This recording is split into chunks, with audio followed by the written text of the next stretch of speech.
अब जब से कृष्ण ने गिरिराज जी को धारण किया है, सारे ब्रजवासी पागलों की तरह कृष्ण से प्रेम करने लगे।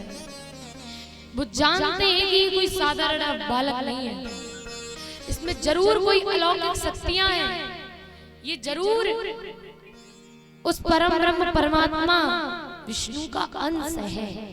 ये नहीं जानते कि वही है, ये कहते हैं कि उसी परम ब्रह्म परमात्मा का ये अंश है।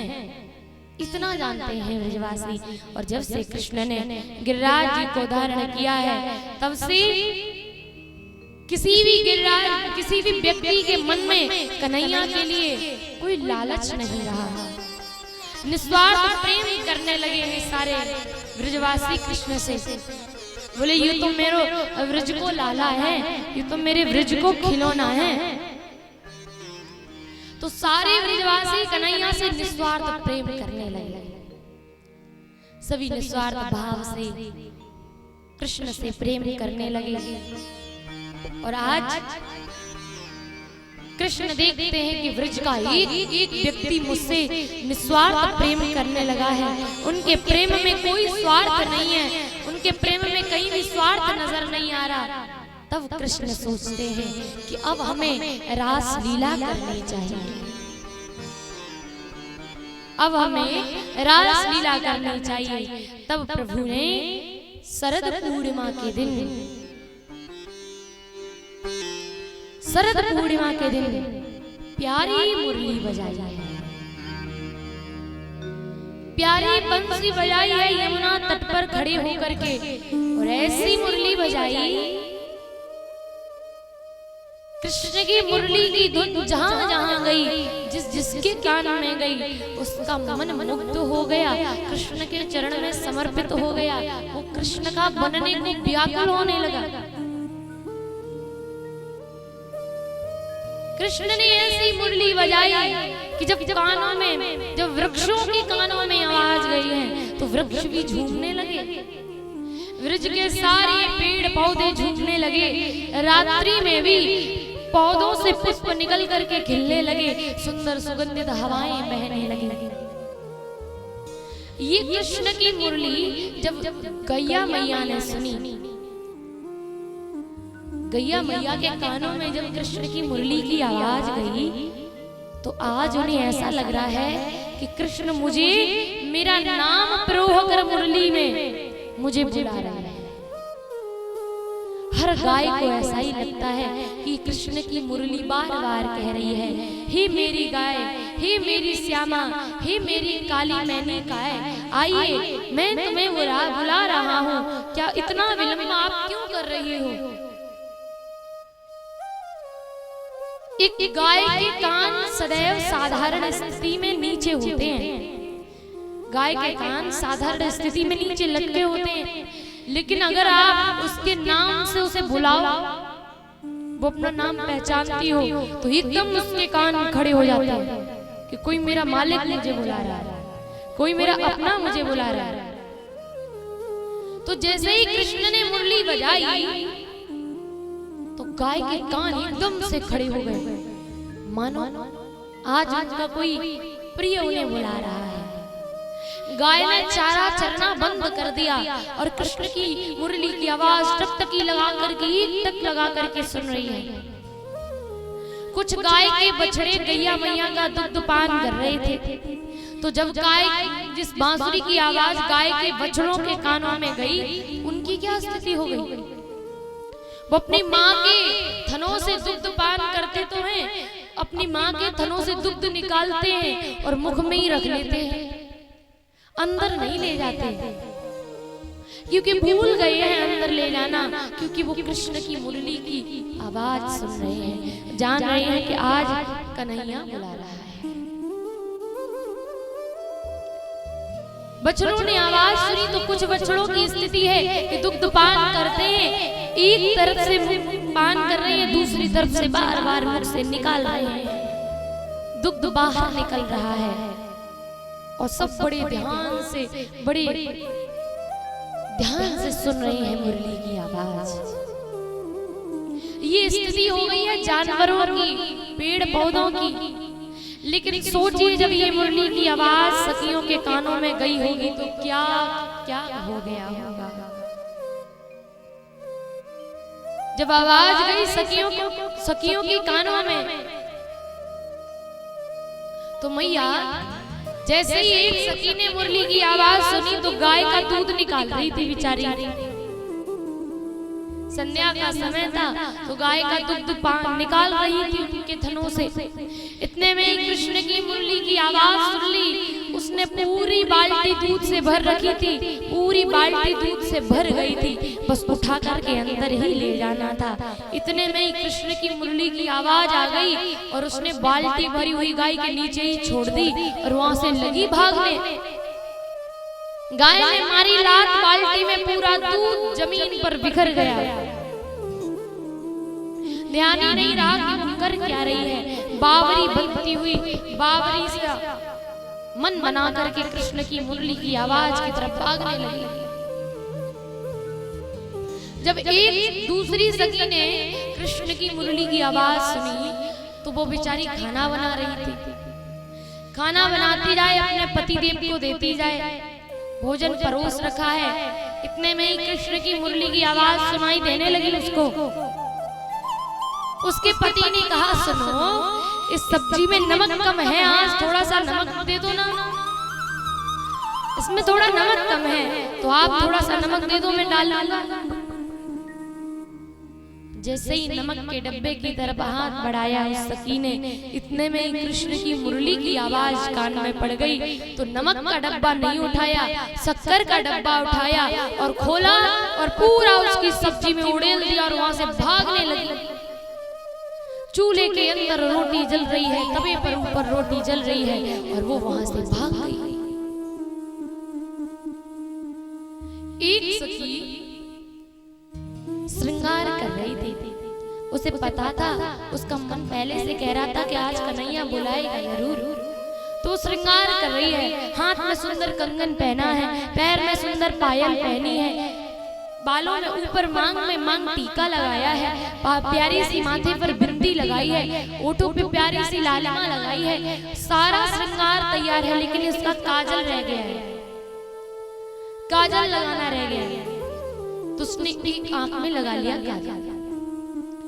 मुझे लग रहा है यहाँ पर भी मैया मोहित हो रही है, वो मैया सो रही है, मैया नींद आ रही है।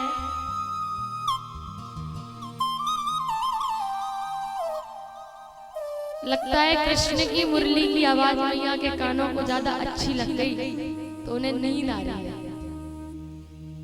कोई बात नहीं, अभी हम प्यारा सा भजन बोलेंगे, निंद्रा रानी भाग जाएगी कि ये नींद कौन है, निंद्रा रानी कौन है। पहले दिन बताया था कौन है, कुंभकर्ण की पत्नी। तो अगर आपके सिर पे वो बैठी है तो क्या जान के बैठी है कि आप उनकी कुंभकर्ण हो, तो सो नहीं जाना मैया। जैसे ही मुरली की आवाज कान में गई उस सखी के जिसने अभी काजल नहीं लगाया, सारा श्रृंगार कर लिया है, लेकिन जब मुरली की आवाज गई तो एक आंख में काजल लगा के बैठी थी, दूसरे में लगाने चली, मुरली की आवाज आई, काजल वाजल वही छोड़ा, भागी द्वार पर ही सखियां मिल गई। अरे बाबरी, ये एक आंख में तूने काजल लगा लिया, दूसरे में भी लगा ले, हमारे साथ ही निकल चलना, हम भी तो कृष्ण के पास ही जा रहे हैं। तो बेचारी फिर से गई अंदर, बोली सोच लूं काजल लगा लूं। जैसे ही काजल लगाने चली तो फिर से कृष्ण ने उसका नाम पिरोहकर मुरली में फिर से बजा दिया, तो फिर से भागी वो। फिर सखियों ने कहा, रे तुझे तो बिल्कुल अकल नहीं है, तू तो बिल्कुल मूड हो गई है, मुड़बक हो गई है, अरे तेरी समझ में आने वाला नहीं है। तूने एक आंख में कितना सुंदर काजल लगाया है, तू दूसरे में नहीं लगाएगी तो तू अच्छी नहीं लगेगी, जा काजल लगा के आ। फिर से गई काजल लगाने के लिए, फिर से काजल लगाने के लिए गई तो कन्हैया ने फिर से मुरली की आवाज लगा दी, फिर से मुरली बजा दी। सखी सोचती अगर फिर से बिना काजल के गई, मैं बिना काजल के फिर से चली गई तो वो फिर से कहेगी कि काजल लगा के आ, काजल लगा के आ। फिर से बार बार टोकेगी कि काजल नहीं लगाया। तो क्या किया अब की बार? उस सकी ने आंख में नहीं, काजल अपने हाथों में ले लिया और हाथों में लेके पूरे चेहरे पर मल लिया काजल। क्रीम के जैसे पूरे चेहरे पर उसने काजल लगा लिया, चेहरा कर लिया पूरा काला। और अब आई है बाहर, सकी ने कहा रे इसका क्या होगा, देखो इसने तो पूरा चेहरा ही काला कर लिया। अब तो तुझे कन्हैया बिल्कुल नहीं देखेंगे, क्योंकि तू तो काली है। काली को कन्हैया काहे देखेंगे? क्यों देखेंगे कृष्ण तुझे? तू तो बदसूरत है, बदसूरत बनकर जा रही है। आज कन्हैया तुझे नहीं देखेंगे। सखी बोली अच्छा देख मेरे पास दो बातें हैं। पहला,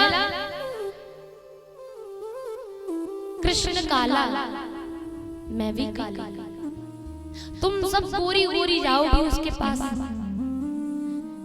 तुम सब उनके पास गोरी गोरी जाओगी और वहां पर सिर्फ मेरी जैसी एक काली होगी और कृष्ण काला होगा, बाकी के सब गोरे गोरे। तो कन्हैया देखेगा किसको? गोरों वालों को देखेगा या काले वालों को देखेगा? आप ही लोग बताइए। आप लोगों के बीच में कोई एक अंग्रेज आकर के खड़ा हो जाए तो आप अपने वालों को देखोगे या उस अनोखे से अंग्रेज को देखोगे? किसे देखोगे मैया? किसे देखोगे आप लोग?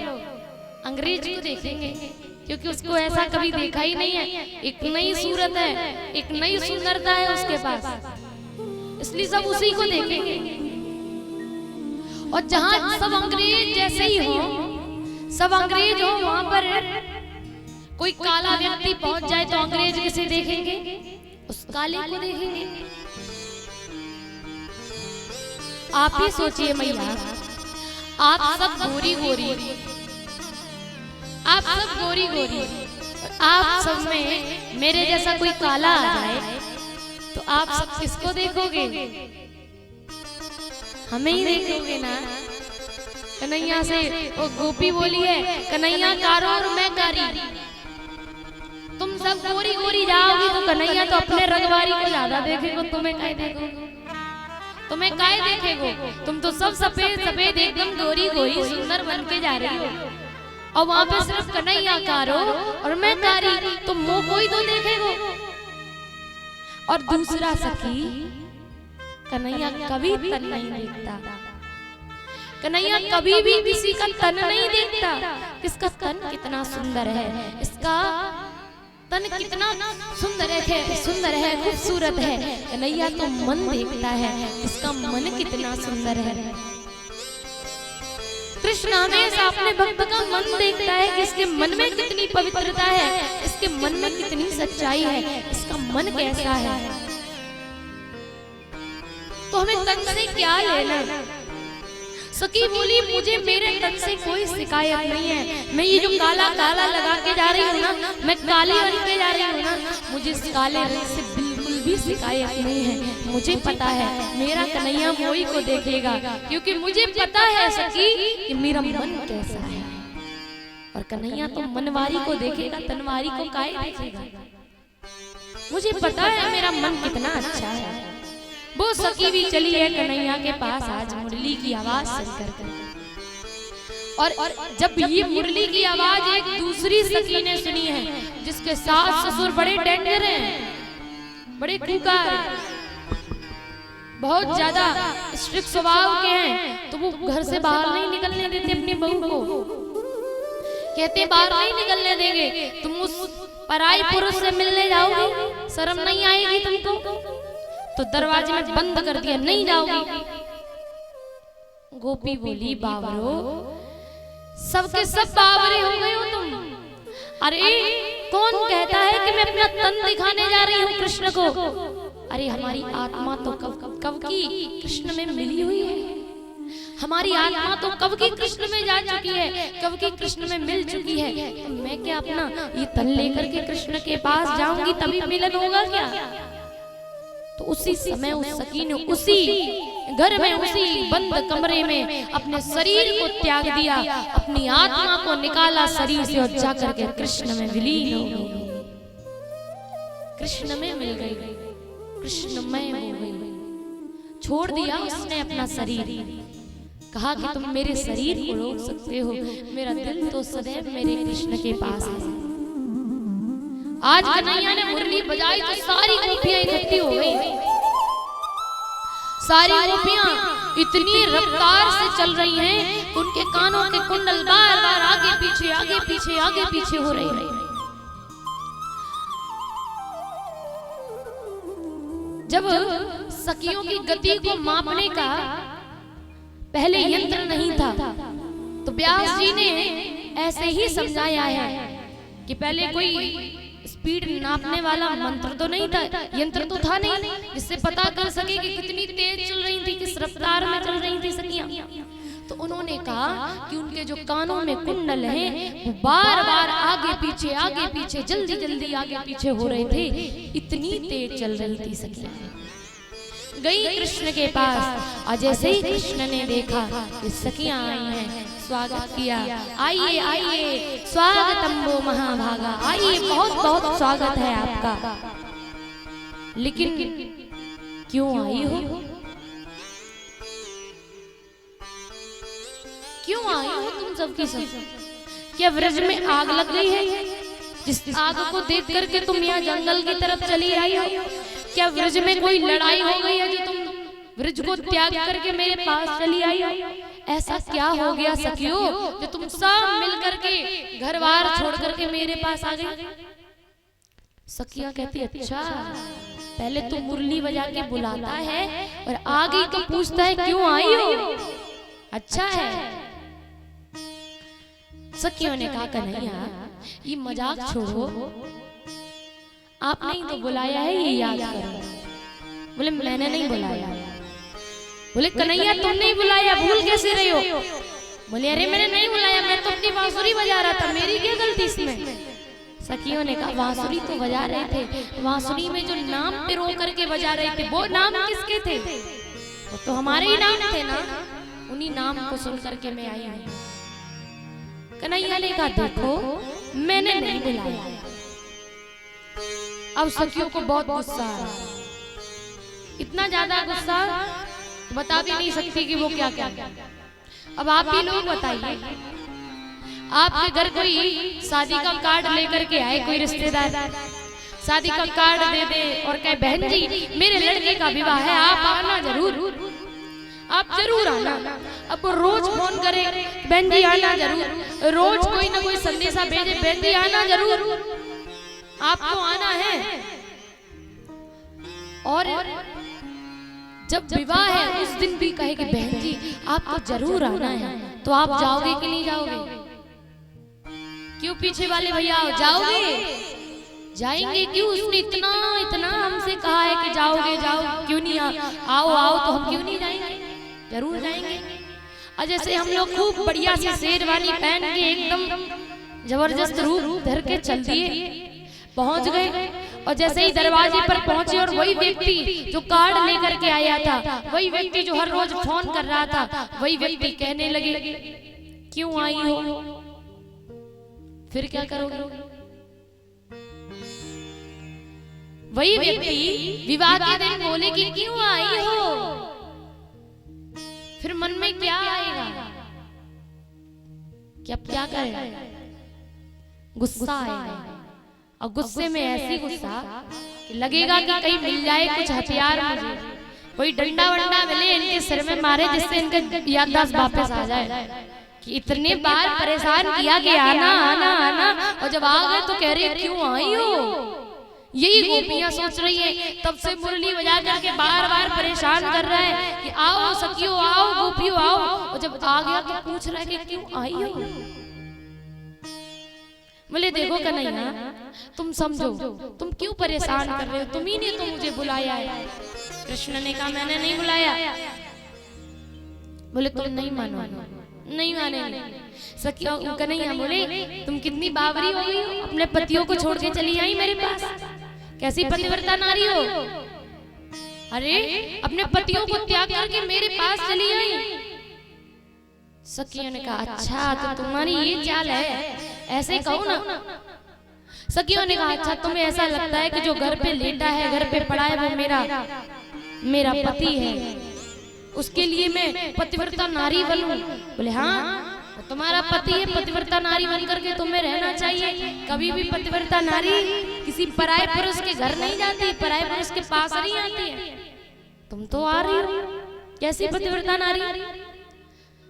तो सखियों ने कहा कन्हैया एक बात बताओ, मेरे पति कहीं जा रहे हैं और मुझे माटी का पुतला बना करके दे जाएं और कहें कि जब तक मैं नहीं आता हूं तब तक इस माटी के पुतले की आप सेवा करना, तो हम लोग क्या करेंगे?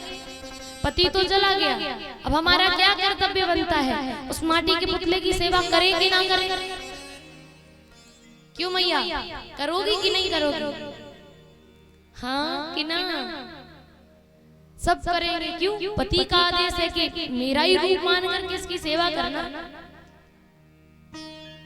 लेकिन एक दिन जब हम माटी के पुतले की सेवा कर रही हूँ, इतने में हमारा असली पति दरवाजा खटखटाए कि खोलो हम आ गए हैं, और हम माटी के पुतले की सेवा में लगी हैं, श्रृंगार कर रही हैं, अनेकों प्रकार का उसका आदर सत्कार